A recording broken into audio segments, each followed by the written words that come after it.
Hi! ஒரு biscuit recipe பார்க்கலாமா? Room temperature இருக்கிற ஒரு பட்டர் எடுத்திருக்கேன். அது நல்லா பீட் பண்ணிக்கிறேன். கொஞ்சம் கொஞ்சமா ஐசிங் சுகர் ஆட் பண்ணிக்கலாம். அது நல்லா பீட் பண்ணி எடுத்துக்கலாம். இப்ப நல்லா அது சாஃப்ட்டா வந்ததுக்கப்புறம், நம்ப இத ஃபுல்லா ஸ்பேச்சுலா வச்சு ஒரு மிக்ஸ் குடுத்துக்கலாம். குடுத்ததுக்கப்புறம், வெண்ணிலா எசன்ஸ் ஆட் பண்ணிக்கிறேன்.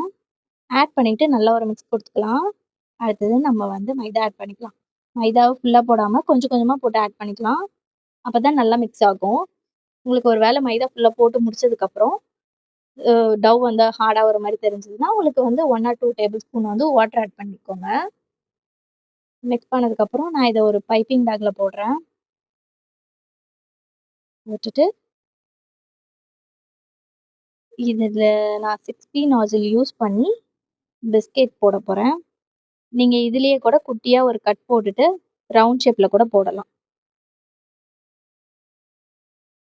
இந்த மாரி போட்டுட்டு, நான் நடுவுல வந்து ஜாமும், நட்ஸும் வைக்கிறதுனால கொஞ்சம் கேப் கிரியேட் பண்றேன். இல்லாட்டின்னா மேல ஃபுல்லா ஓவர்ஃப்ளோ ஆகும் அதனால.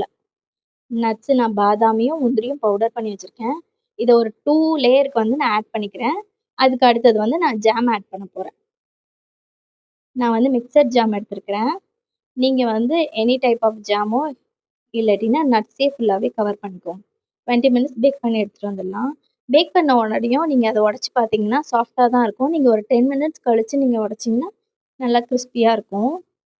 ஓவர் பேக் பண்ணீங்கன்னா கரிஞ்சிரும். ஸோ 20 மினிட்ஸ் கரெக்ட்டா இருக்கும். இத ஒரு தடவ ட்ரை பண்ணி பாருங்க. டேஸ்ட் ரொம்ப நல்லாருக்கும். ட்ரை பண்ணி பார்த்துட்டு சொல்லுங்க. தேங்க்ஸ் ஃபார் வாட்சிங்.